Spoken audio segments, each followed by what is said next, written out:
요한계시록 15장 1절에서 8절까지 말씀입니다.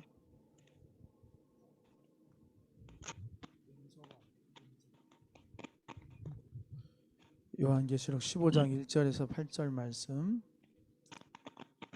보시도록 하겠습니다.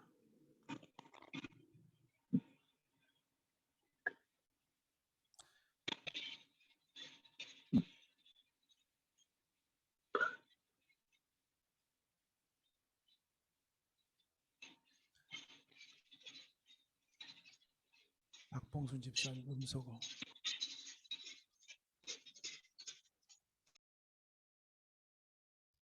자, 요한계시록 15장 1절에서 8절까지 말씀 우리 함께 합독하겠습니다. 또 하늘에 크고 이상한 다른 이적을 보매 일곱 천사가 일곱 재앙을 가졌으니 곧 마지막 재앙이라 하나님의 진노가 이것으로 마치리로다. 또 내가 보니 불이 섞인 유리바다 같은 것이 있고 짐승과 그의 우상과 그의 이름의 수를 이기고 벗어난 자들이 유리바닷가에 서서 하나님의 검은 고를 가지고 하나님의 종 모세의 노래 어린 양의 노래를 불러 이르되 주 하나님 곧 전능하신 이시여 하시는 일이 크고 놀라우시도다. 만국의 왕이시여 주의 길이 의롭고 참되시도다. 주여 누가 주의 이름을 두려워하지 아니하오며 영화롭게 하지 아니하오리까. 오직 주만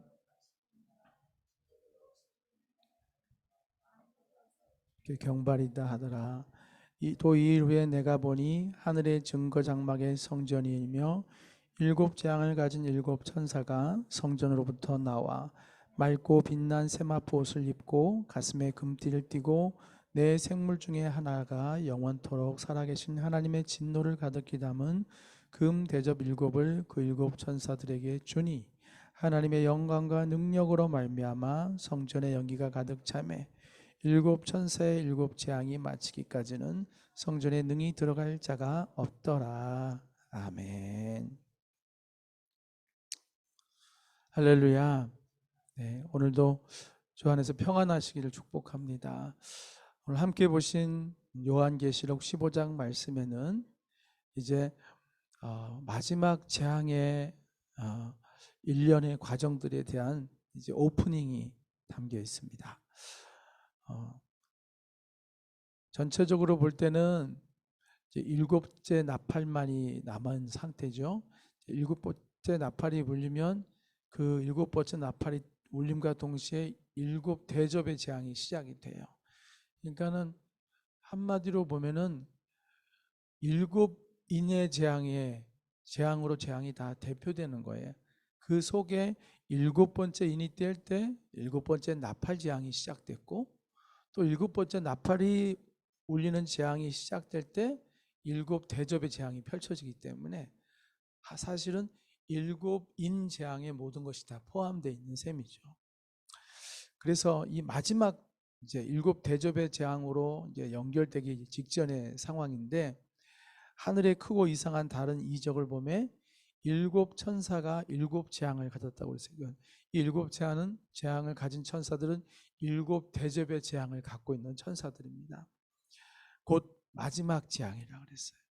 마지막 재앙이라는 말이 갖는 의미는 재앙이 두렵고 참 혼란스럽고 고통스럽지만 이 재앙의 시기는 반드시 끝나는 때가 찾아온다는 것이죠. 하나님의 백성들이 이때까지 잘 견디시면 돼요. 우리들도 통과해야 될 재앙의 몫인데 다만 하나님의 백성들에게는 하나님의 붙드시는 은혜가 있는 것이죠. 지켜주시는 은혜가 있고 이 재앙으로 인해서 영원히 죽지 아니하는 둘째 사망의 해를 받지 않는 하나님의 지키심과 붙드심이 있다는 것입니다. 그래서 하나님의 진노가 이것으로 마치리로다. 자, 끝나면 끝이 보인다는 건 언제나 우리에게 소망이 있는 것 같아요. 끝이 보이지 않는 것은 우리를 절망하게 만들잖아요. 그런데 이렇게 무서운 재앙, 영적인 여러 가지 공격들, 성도가 겪는 수많은 시련과 아픔들에는 끝이 있다는 거예요. 마지막 재앙이라. 이것으로 하나님의 진노가 마치리로다. 진노가 마치면 믿는 자들에겐 안식과 구원이 있고 그리고 끝까지 불순종한 자들에게는 영원한 불의 심판이 기다리고 있는 것입니다. 자, 2절 이하를 보면 또 내가 보니 불이 섞인 유리바다 같은 것이 있고 짐승과 그의 우상과 그의 이름의 수를 이기고 벗어난 자들이 유리바닷가에 서서 하나님의 검은고를 가지고 하나님의 종 모세의 노래 어린 양의 노래를 불러 이르되 주 하나님 곧 전능하시는 이시여 하시는 일이 크고 놀라우시도다. 만국의 왕이시여 주의 길이 의롭고 참되시도다. 주여 누가 주의 이름을 두려워하지 아니하며 영화롭게 하지 아니하오리까 오직 주만 거룩하십니다. 주의 의로우신 일이 나타났음에 만국이 와서 주께 경배하리이다 하더라. 이게 뭐예요? 찬양을 드리는 거잖아요. 그렇죠? 유리바닷가에 수많은 사람들이 거기서 검은 고를 가지고 찬양을 드리는데 어떤 사람들이 거기 유리바닷가에 있냐면은 짐승을 이기는, 이미 우리가 짐승에 대한 얘기를 말씀을 나눴잖아요. 그렇죠? 바다에서 올라온 한 짐승, 땅에서 올라온 짐승이 있잖아요. 하나는 적그리스도요. 또 하나는 적그리스도를 선전하고 그 앞에서 수많은 사람들을 미혹하는, 기적을 행하며 미혹하는 또 다른 짐승이죠. 하나님의 거룩한 삼위일체를 흉내내는 악의 삼위일체라고 그러잖아요. 용과 더불어 이들이 악의 삼위일체라고 하지 않았습니까? 사탄이 하는 말, 사탄의 생각을 똑같이 공유하고 있고, 마치 성령께서 성자와 성부 하나님을 모든 것을 나타내시고 보여주시고 경험하게 하시듯이 이 땅에서 올라오는 마지막 짐승도, 세 번째 짐승도 사탄의 생각을, 사탄을 경험하게 하고 사탄의 지혜를 주고 사탄을 드러내고 사탄을 알리는 일들을 앞장서서 하고, 그게 사탄의 뜻을 이루고자 하는 것이죠. 성령께서 하나님의 뜻을 이루고자 하시는 것처럼 말입니다. 그런데 이런 모든 것을 이기는 것, 이 짐승이 하는 일 중에 하나가 뭐예요? 사람들의 이마에, 오른손에 짐승의 수를 받게 하는 것이죠. 666, 666, 이게 사람의 수라고 그랬잖아요. 사람의 수. 이것을 하지 않는 자들은 매매를 하지 못하게 한다고 그랬잖아요. 삶의 기본권 같은 생존권조차도 위협이 될 수 있도록 이것을 붙잡고서 사람들을 붙잡아서 창세 이후로 생명책에 그 이름이 기록되지 못한 사람들은 다 짐승을 경배하게 되고 짐승을 따르게 된다고 그랬죠. 생명책에 기록되지 못한 사람들, 교회를 다니지만 사실은 중심이 엉뚱한 방향으로 향해 있던 사람들은 넘어지는 거죠. 데살로니가 후서 3장을 보면은 마지막 때에 대해서 배교하는 일이 먼저 있으리니, 그래서 배교하는 일이 있다는 얘기는 하나님을 떠나는 교회를 다니는 사람들이 있다는 것이. 한때는 교회를 다니고 한때는 예수를 믿는 것 같았는데 때가 되면은 그들이 하나님을 배신하고 떠나는 일들이 있고 난 다음에 마지막 날이 올 거라고 데살로니가 후서 3장에 기록이 돼 있어요. 그러니 여러분, 생명책에 기록되어 있다는 것은 이런 모든 걸 이기는 사람들이에요. 이길 수 있는 사람. 여기서는 짐승과 그의 우상과, 그 짐승이, 두 번째 짐승이 하는 일이 뭐였어요? 짐승의 우상을 만들어서 거기서 경배하게 하잖아요. 권능을 행하게 하지 않습니까? 사람들로 하여금 거길 바라보게 하는 거예요. 여러분, 이것을 영적으로 잘 해석하셔야 돼요. 자꾸 무슨 우상 만드는 그림 그리지 마시고 사람들로 하여금 마음을 뺏기게 하고 삶을 거기에 의지하게 하고 그것을 쫓게 만드는 그런 보암직한 것들을 갖다가 우리 앞에 내놓을 것이라는 것입니다. 그것이 어떠한 모습일지는 다양하게 펼쳐질 수 있습니다. 그것을 한마디로 상징적으로 짐승의 우상을 만들었다고 하는 것이죠. 자, 그래서 그 우상이 사람처럼, 짐승처럼 말을 하기도 합니다. 자, 이것을 이겨야 돼요. 그의 우상도 이겨야 되고 짐승도 이겨야 되고 그 이름의 수도 이겨야 돼요. 그 이름의 수를 이긴다는 게 무슨 얘기겠어요? 그 숫자를 받지 않으면 생활을 할 수 없게 만드는, 고통을 겪게 하잖아요. 그 이름의 수를 이긴다는 것은 정말 생명을 다하기까지 믿음을 지킨다는 거예요. 나의 삶을 위협을 받고 내 목숨이 위협을 받더라도 이걸 이기는 거예요. 그 이름의 수를 이긴 자들이 유리바닷가에 있어서 하나님을 찬양하는 것이죠. 유리바닷가는 불이 섞인 유리바다라고 그랬어요. 불이라는 것이 가는 것은 뜨거운 연단, 불시험, 불같은 연단을 얘기하는 것입니다. 바다는 우리가 통과해야 될 것인 거죠. 사랑하는 여러분, 모세가 여기 보면 이들이 무슨 노래를 부르냐면 모세의 노래와 어린 양의 노래를 부르잖아요. 모세가 홍해를 지났지 않습니까? 그 막막한 이제 죽음 앞에 있는 홍해를 믿음으로 순종함으로 소망을 바라보면서, 모세가 홍해를 건널 수 있었던 것은 뭐예요? 하나님이 가나안 땅을 약속하셨기 때문에 건너갈 수 있는 거예요. 우린 여기서 멈추지 않는다. 여기가 우리의 끝이 아니다. 우리의 끝은 가나안이다라는 분명한 하나님의 약속의 말씀을 붙잡았기 때문에 하나님이 가라 하신 그 명령을 주저하지 않고 지나갈 수 있었던 거예요. 그래서 유리바다를, 홍해를 지난 것을 세례를 묘사할 때 죽음의 바다를 지난 거라고 말해요. 죽음을 지나서 다시 살아나는 거. 그게 그래서 세례가 이 홍해 바다를 지난 사건으로 비유가 되는 것입니다. 우리가 세례를 받음으로 옛사람이 죽고 하나님의 사람으로 새롭게 태어나듯이 영적으로 마찬가지로 이들이 홍해 바다를, 사실은 바다에 들어가면 다 죽는 건데 하나님의 권능 아래 그 바다를 통과하여 가나안 땅에 들어간 것처럼, 그 모세가 믿음으로 그것을 통과한 것처럼 이들도 짐승의 수와 그리고 짐승과 또 뭐죠? 그의 우상을 이겨낸 자들이 죽음을 통과하듯이, 특별히 짐승의 수는 우리들에게 홍해 바다와 같은 것입니다. 짐승의 수는 안 받으면 죽을 수 있는 거거든요. 안 받으면 매매를 할 수가 없어요. 안 받으면 사람으로서 살아가는 것이 정말 너무나 고통스러운 그 상황이 주어지는데, 그때도 이걸 이기는 자들, 주저하거나 물러서거나 포기하지 않고 믿음으로 소망을 바라보며 죽기까지 통과하는 자들, 심지어 목숨을 드리기까지 믿음을 지킨 자들, 이런 사람들이 이 요한계시록을 받을 때 사실은 이미 교회에 있었어요. 이 요한계시록을 받고 있는 사람들이 사실 지금 이 유리바닷가에 놓여 있는 사람들이고 짐승의 소와 맞닥뜨리고 있는 사람들이었어요.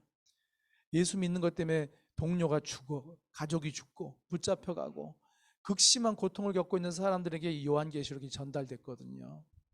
지금 이 시대에도 예수 믿는 믿음 때문에 지금 이 고통을, 이 싸움을 싸우고 있는 성도들이 이 지구상에 있는 것입니다. 열방 가운데 있는 것이고, 지금도 어떤 가정에서는 예수 믿는 것 때문에 사는 게 너무나 고통스럽게 핍박을 받는 성도도 있을 수 있죠.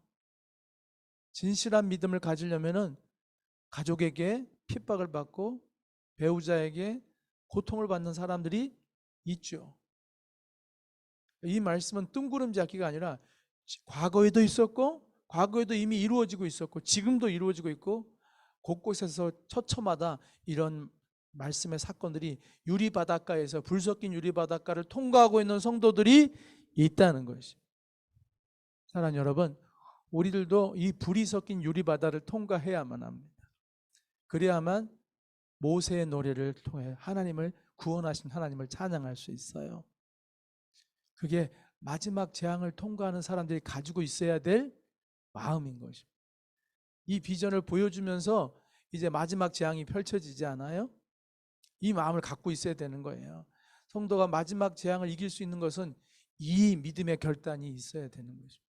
그래서 하나님께서 이 비전을 보여주시는 거예요. 이 승리자들을 통해서 너희도 이와 같이 승리하라.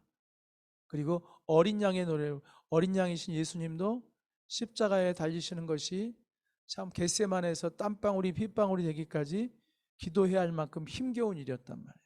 그게 단지 살기 위한 것이 아니라 온 인류의 죄를 지는 것이 그렇게 힘든 것이지. 단지 십자가 못 박혀 죽는 것이 무서운 것이 아니라 주님의 죽음은 좌우편의 강도의 죽음과는 다르잖아요. 십자가에 못 박혔으나 다른 십자가에 못 박힘이잖아요.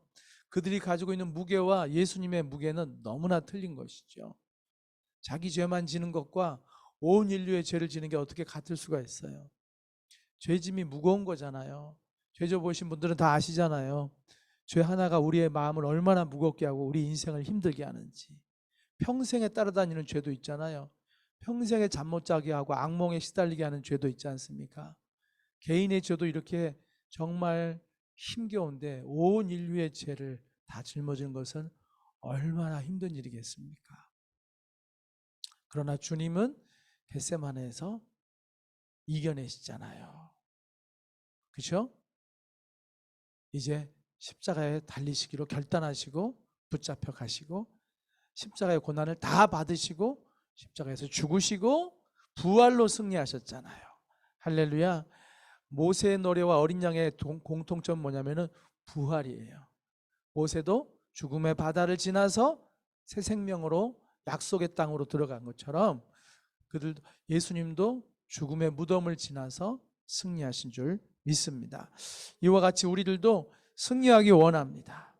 죽어지고 살아남으로 다시 삶으로 승리하는 우리가 되기를 소망하고요. 자, 2절 이하에 보면 그렇게 해서 그들이 주님을 찬양하는 노래를 통하여 우리에게 이제 고난 가운데 있는 성도들에게 같은 소망과 비전을 주고 있습니다.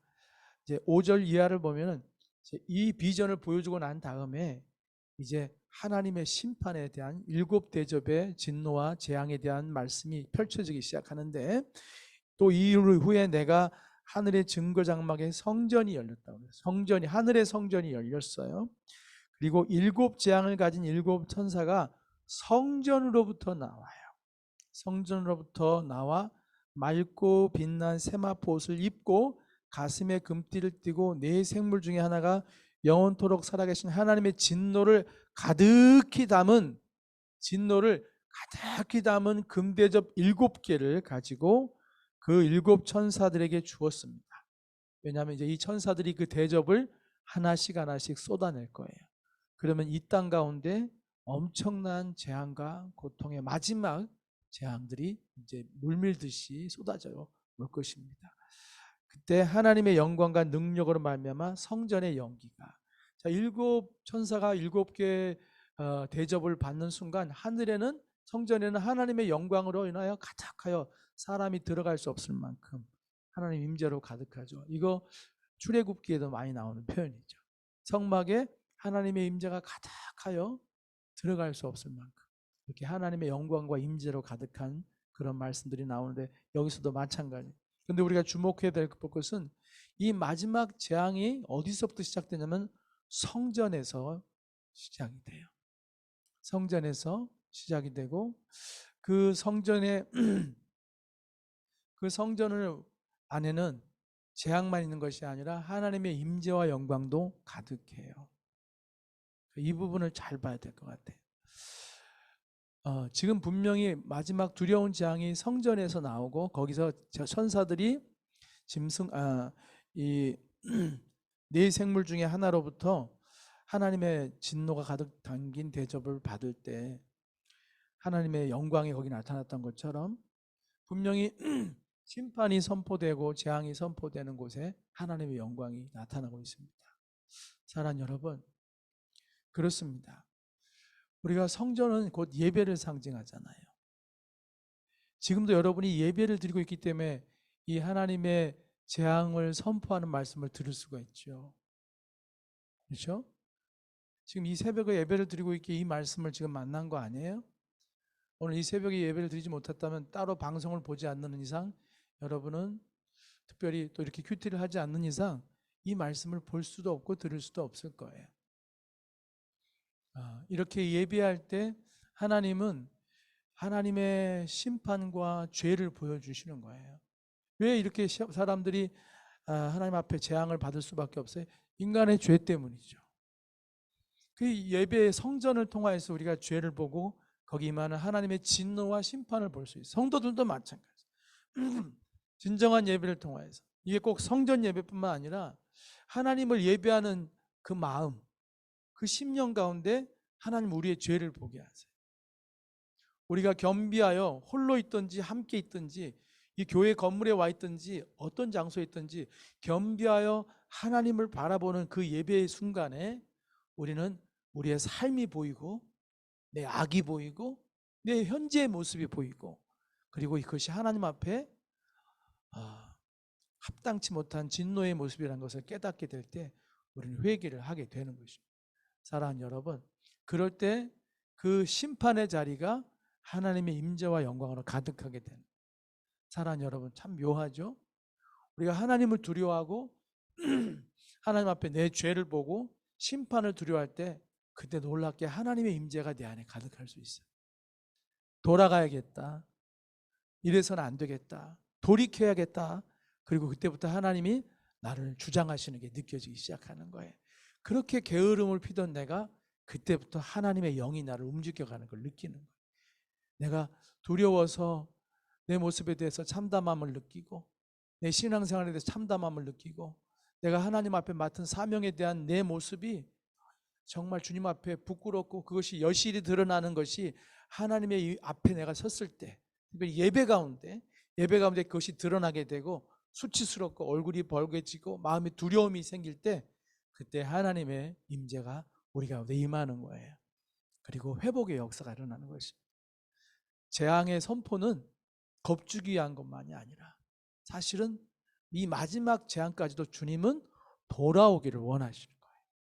온 인류와 백성들이 돌아오기를 원하시고 하나님의 목적은 공포가 아니라 이 하나님의 임재로 가득해지기를 원하는 거예요. 하나님의 영광과 능력으로 가득해지기를 원하는 거예요. 할렐루야. 하나님 우리에게 뭘 원하시어요? 우리 안에 하나님의 영광이 가득하기를 원하는 거죠. 우리가 하나님의 능력으로 충만해져 살아가기를 원하는 거죠.